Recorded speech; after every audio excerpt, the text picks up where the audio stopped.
Hey guys, welcome to another exciting episode of the Joey Utah Perspective. My guest today is not only a good friend of mine, but he's also my personal business mentor, and his name is Todd Gladis. Todd is a really great guy who served 8 years as a captain in the U.S. Army, and now he is the VP of online operations for a real estate company called 10X. So in this episode, Todd and I talk a lot about finding strength in numbers. And what we mean by finding strength in numbers is surrounding yourself with people who can help you better your situation in life or can help you see things from a different point of view. I don't care if you're a military veteran or you're a civilian. The fact is that we all need to surround ourselves with people who can help us better the quality of our lives in some way. So with that being said, guys, sit back, relax, and enjoy the episode.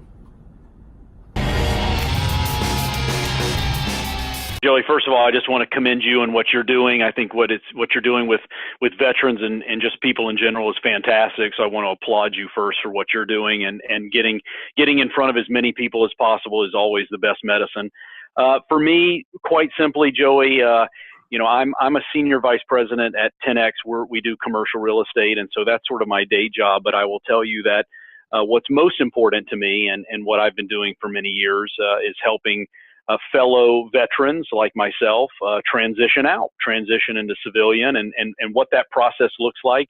And it can be very daunting. It can be confusing. It can be intimidating for different people in different ways and in different capacities.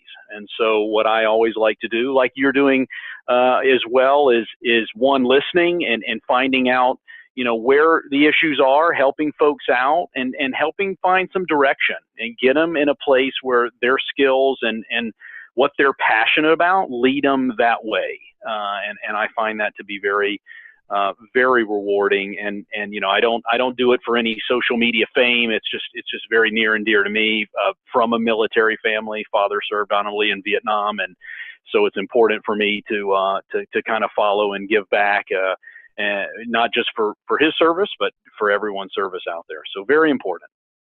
Oh, that's awesome, Todd. I love the answer, man. And in everything that you talked about, we talk about a lot. I forgot to mention before that Todd's actually my first official veteran mentor that I found through the American Corporate Partnership Program. I just want to give them a plug real quick because we both, part of what brought us together is the fact that we both love to give back and help transition in veterans become successful upon getting out of the military.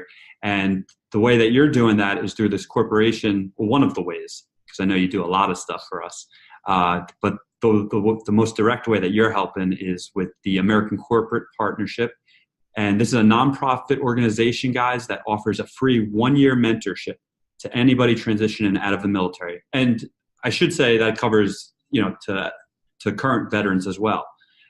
So with that being said, Todd, I wanted to ask you, you've been out for several years now. You work with a lot of veterans who have been through some tough times. What do you find is the biggest challenge that most veterans are facing upon getting out? Well, great question. And I just quickly to follow up on what you said, ACP does great work. And I will tell you that where they're the most helpful is being sort of that front door, because a lot of veterans, again, they come to the front door and they just need help. They need assistance. And ACP has just done phenomenal work in helping folks with that initial step.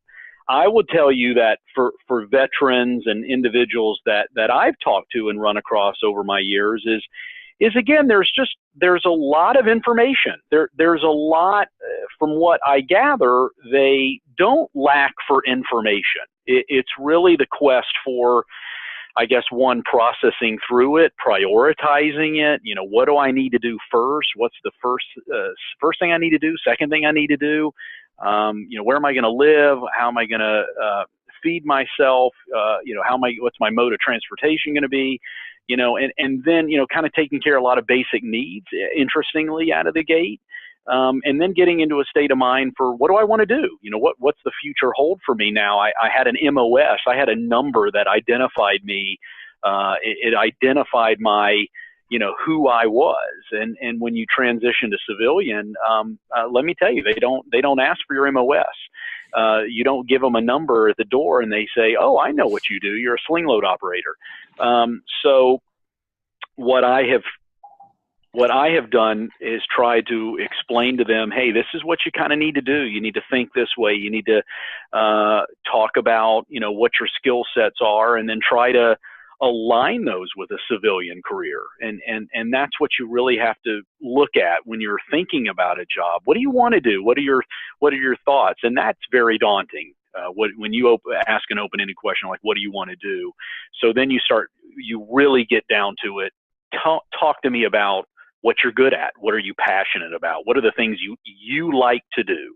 You start there, and then that will lead to job creation. And so that's kind of where I like to discuss with friends of mine transitioning out is what do you like to do? Tell me about your likes, and then I tell you what, I'll find you 10 jobs you can do. Yeah, I love that approach too, by the way, because it's just the most honest, right? I mean, how many vets do we know who get out and because they're coded with, as a certain job, or they were like myself, I was an MP while I was in the military for 4 years. So when I got out, naturally I had tons of job offers and job opportunities to become, a cop or a police officer, I should say. Cop can be a little derogatory. But I wanted to stay in that law enforcement kind of upper authority kind of role. And it wasn't until a few years I realized, hey, is this what really makes me happy? And not to make this about myself, but I feel like that's something a lot of veterans struggle with. And, as you know, one of my biggest causes is to try and get that 20 plus suicide rate per day down. And from my own personal experiences and from what I've experienced talking with other veterans, that's one of the big things with it is lack of identity, lack of having a suitable job upon reentry into the civilian world. And like you said before, I wanted to hit on this too, because, you said there's no shortage of information out there. And I totally agree, whether, you're using your computer or your personal network or your social network to find this information. I don't think that's the issue. I think the big issue with veterans coming out is all of that information can be overwhelming. You go through a transition GPS 1 week program, and then you've got how many people shouting in your ears telling you to go do this or go do that. And I think it comes off as overwhelming. And I want to get your take on that. No, I totally agree. I mean, I know all our friends come out, especially through TAPS or however they're transitioning out, and they're receiving a tremendous amount of information. And what I feel like also is that there's not a lot of direction, to hand people a stack of information and say, hey, good luck to you. It's just not a very comforting experience. And so what I believe is missing in the space is probably a more formalized process by which transitioning friends can figure out, hey, this is step 1, step 2, step 3, very easy to follow, and doing it alongside their peers. This is not something they do in a silo by themselves. You don't want them. I personally would never want to do this alone, and regardless of maybe their family situations, that have you. But if you go through this with your transitioning peers and friends, it's having that same support group that you had in the military, whereas your fire team, squad leader, platoon. And so I think it's important when you say transition by definition is an ease from one to another, not necessarily, jumping off a cliff and going straight down.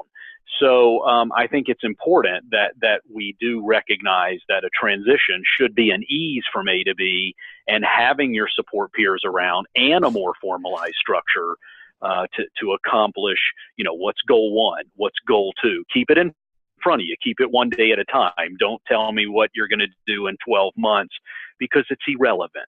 We want to get you focused on the near term.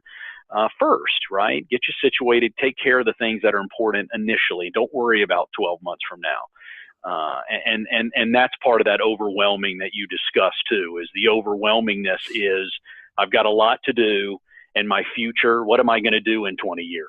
All these thoughts start creeping into their head, and it's like, hey, don't worry about that right now. That's overwhelming for anybody on the planet. Don't worry about it. Let's focus on tomorrow, next week, and next month.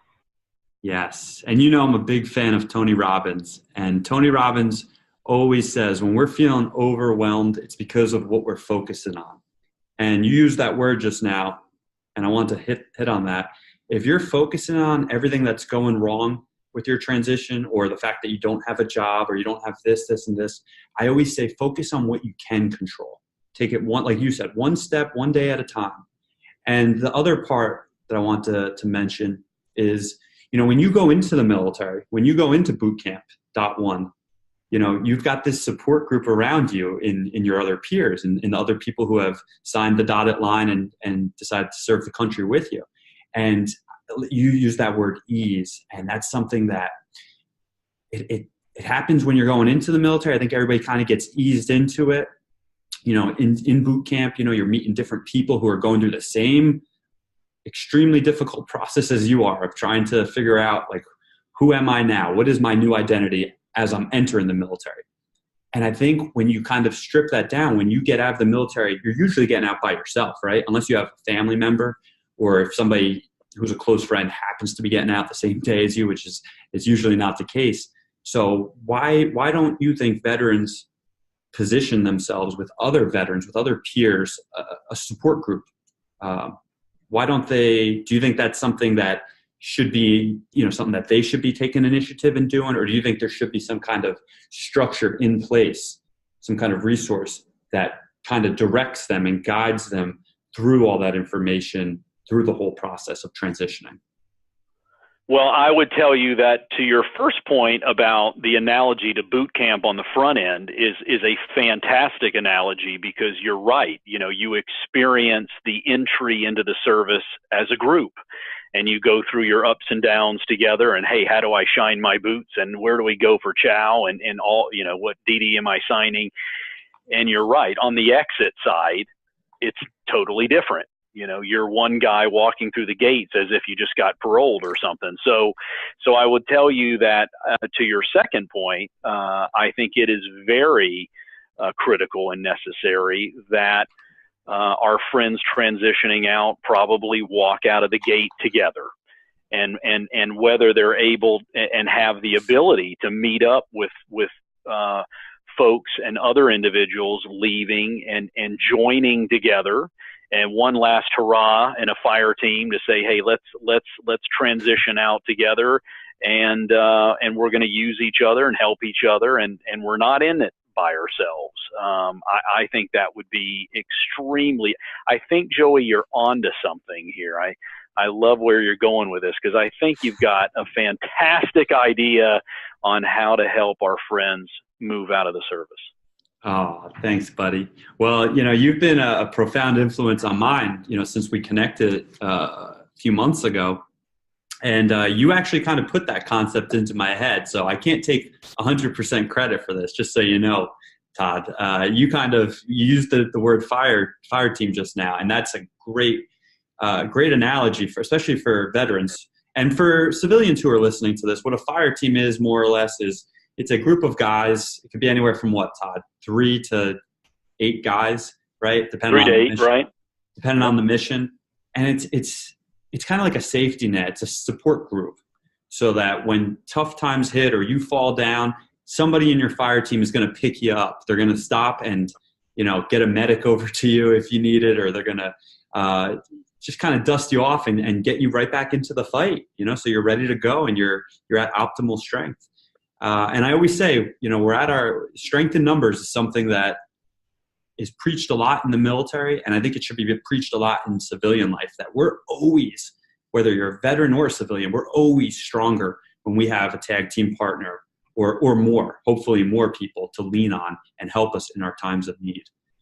So I do want to give you credit, because something that I'm trying to set up with the whole Joey Utah mission is these little fire teams, if you will, these little support groups I can kind of set up where veterans feel safe going to express their problems that they're experiencing during their transition. Whether it's some kind of lack of fulfillment, maybe you don't know what career field you want to go down or what career path you want to choose. Maybe you're having personal issues with family or relationships. Maybe you're having whatever it is, but the point being that you always have this fire team that, whether it's through a text message or through a phone call, that you're able to go to in your time of need and say, hey guys, I'm hurt right now. I need some bandaging up. Joe didn't do so hot when we made the transition into this mission. Can I get some extra help? And what I always tell people is when you're being sincere with your feelings and you sincerely need help with something, people want to help, especially other veterans. That's the one thing that we all have in common is this need to give back and to contribute and to help and feel a part of something bigger than ourselves. I know it's something that you talk about a lot. And I wanted to ask you, a personal question. I've never really asked you this before, but was there any one particular moment in your career or your life that kind of ingrained that mindset into you, Todd, where, man, I'm here to help others. I'm here to help thy neighbor. Was there a certain event that did that for you, or is that just how you were born? I would tell you probably, that's a good question. I would say probably not one exact moment, but for me, what I have seen over my career is since I've been out of the military is every job I've ever had. My military career is what got me the job, and my employers really like, military veterans. That was kind of their thing. And I would always talk and interview, say, with individuals within the company that were in the military. And so, my takeaway from that is, I implore everyone who is a veteran and they are in an organization, go to your HR departments and make sure that, the HR departments are aware of your military service. Sometimes they don't even know that, there's individuals in their company that were military veterans. And secondly, the reason it's helpful is because as companies interview and talk to potential clients, it's very helpful for them to talk to fellow veterans that are in the organization already. I think that's extremely important. And so that's kind of how the dots connect for me. It's the old adage of, when you take the elevator up, you're obligated to send it back down. Yep. And I think it's very critical that, those veterans who are in the civilian side and have paved the road through the forest, leave that road open for those behind them, because it's very critical that, they're there to talk, they're there to interview, they're there to help counsel new candidates coming in. So let your HR departments know if they don't, all you out there who are veterans, because you will help people more than you know, and I'm a standing example of that in my career. I love that answer, man. I think that's super important too. And it's funny is I feel like there's a lot of hesitancy on veterans to speak up about their past commitment, their past enlistment.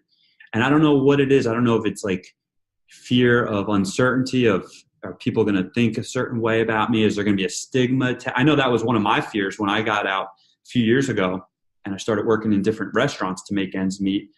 I didn't really talk about my military experiences a lot. And I do now, because I still work in a restaurant part-time. And I do, not that I go around, telling war stories all the time. First of all, because I don't have that many. But second of all, because I don't want to ever be perceived as I don't want to just talk to talk. I want to make sure, whenever I'm saying something or telling a story or sharing a story of my military experience, I want to make sure that it has some kind of value, whether it's to other veterans and letting them know that, hey, this is our common ground. I went through some of the same stuff as you, and just kind of build a bridge, or even if it's to civilian counterparts, just to let them know that, hey, this is the mindset I operate under. I being a veteran, being in the military is a big part of my life, and it should be for anybody who has served. And it shouldn't be something that is kind of just brushed aside or not talked about, because the truth is there's a ton of value in your experiences, no matter what you did. I don't care if you were an MP or if you were the guy working at finance, writing checks, or the guy handing out towels at the gym. Whether you served, whatever part of the military you served in, and as long as you signed the dotted line, you've got some kind of value and some kind of experience. And I'm sure you've got a couple of great stories that will definitely help others. And if nothing else, it will help you build rapport with others. I'm not saying go around telling everybody about, the depression that you may have incurred while you were in, or the bad stuff. Share the good stuff of the military. Share the team building stuff. I told a story the other day at work about how when shit went wrong in the military, if something wasn't going right and wasn't helping us get closer to completing the mission, we would all huddle up. I would try to make sure that me and my team would huddle up and get on the same page. And the value in that I hope I was conveying to my civilian counterparts is that it's okay if plans don't go well, right? They're not always going to, but communication is so key. And that was the value I was trying to share with them. And someone came up to me after and kind of let me know that it resonated with them. So I wanted to get your opinion on that, because that's something that a lot of veterans who I talk with, they don't want anything to do with that. They don't want to talk about it with others at all. And I try to be that buffer that tells them it's okay. Like, again, don't just go out spitting out all your information, but pick your spots to talk about that. What's your take on that whole thing, Todd? Well, absolutely, I would tell you that one thing that's so beneficial and such a huge asset for our veteran friends is their orientation around teamwork. And there's no I in team.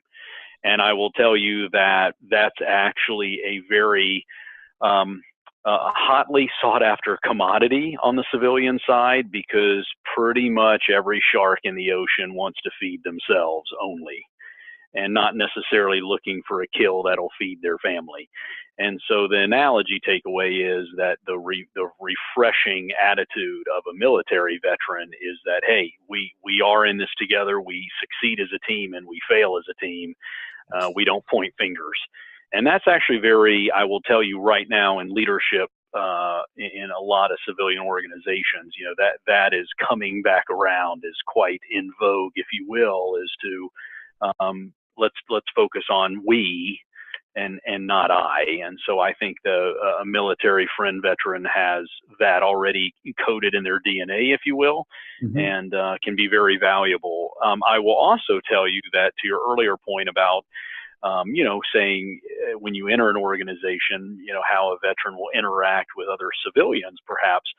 And what I find important is what I take away is not only is it important to engage a veteran and talking to a veteran that comes on board for us and figuring out his needs, but I also spend time with my civilian counterparts and helping them understand what it is to be a veteran, so that when they have conversations with our new veterans, that those conversations are easy and they're not awkward, and they're not like, so did you fire a gun lately, or so again, because a lot of times civilians don't necessarily know how to have those conversations. They don't even know where to start. If you ask them what are the four branches of the military, they'd say oak, oak tree, they don't know what four branches of the military are.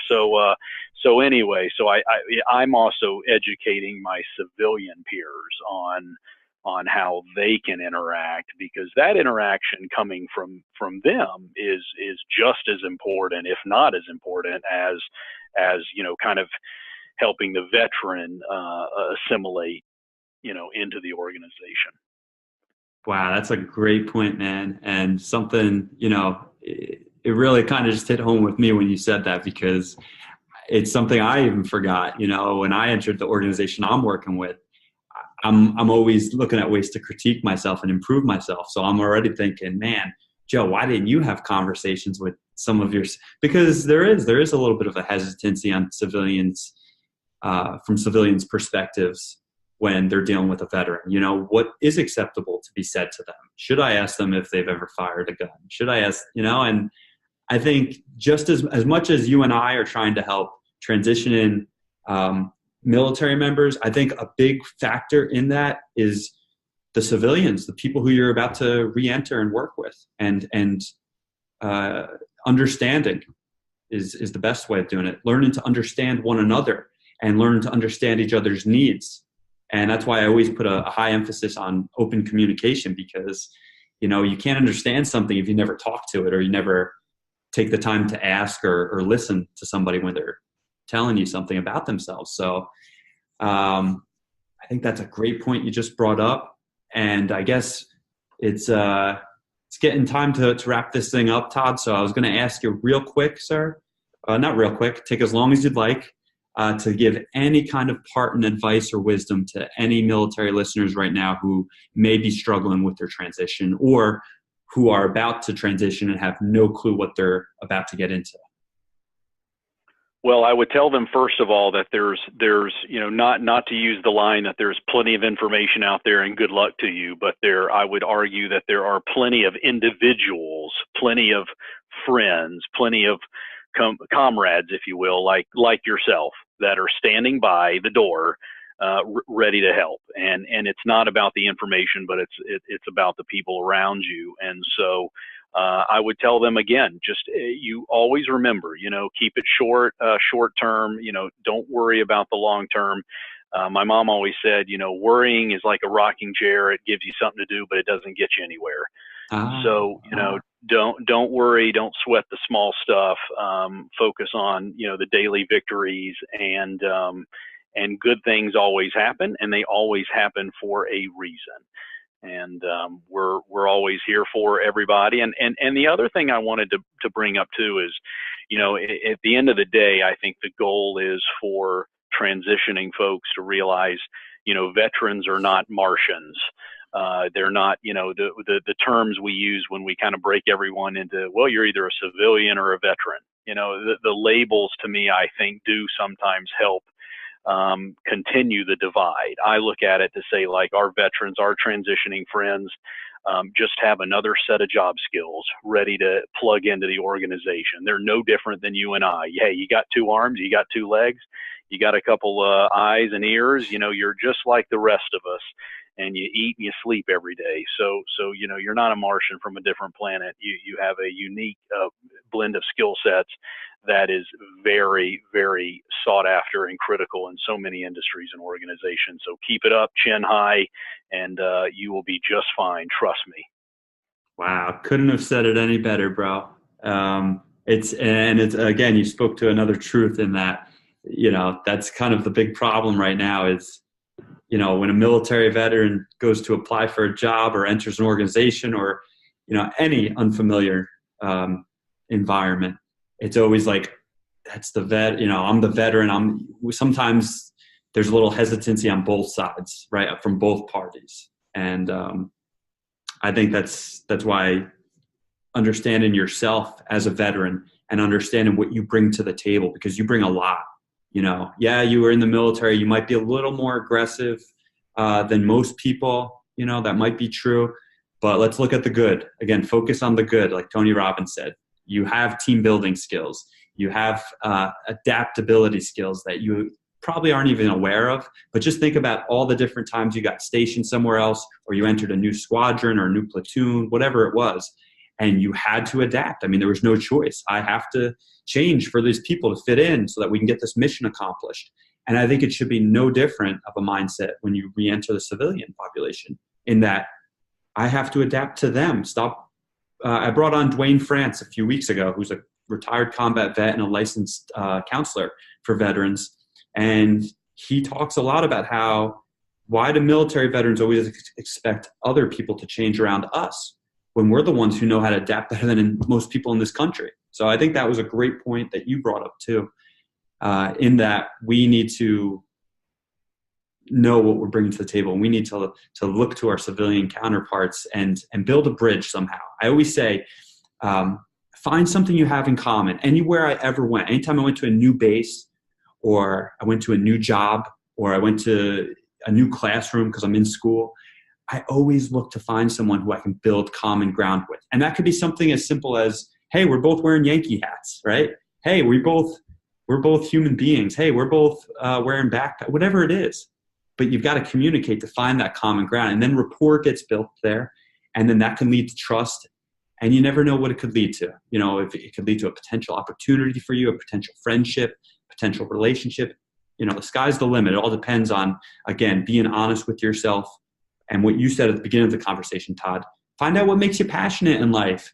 If your passion in the military was always working out, extra hard, maybe you want to go look at a career as a personal trainer. I don't know. But the bottom line is get in touch with what does bring you joy and fulfillment, and go do that and find others, whether they're veterans or civilians, who have the same things that you're looking to get, if that makes sense.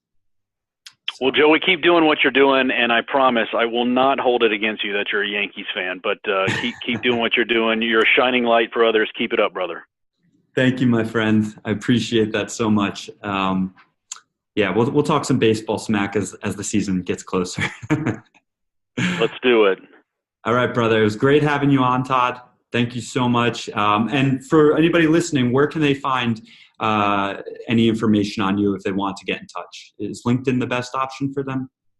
Yeah, they can absolutely hit me up on LinkedIn, Todd Gladis, Gladis, or again, our website is 10-x.com if there's commercial real estate or any interest, of course, in getting into real estate. Certainly some guidance along those lines. I'm happy to assist, but yeah, technology, real estate, or just anything else. I'm a resource for anybody, so appreciate it. Awesome. And we're going to post all that stuff in the comments section as well. Thank you again so much, Todd, for coming on the Joey Utah Perspective. You are the man, and I will talk to you soon, brother. All right. Take care. Thanks, Joey. All right, Todd.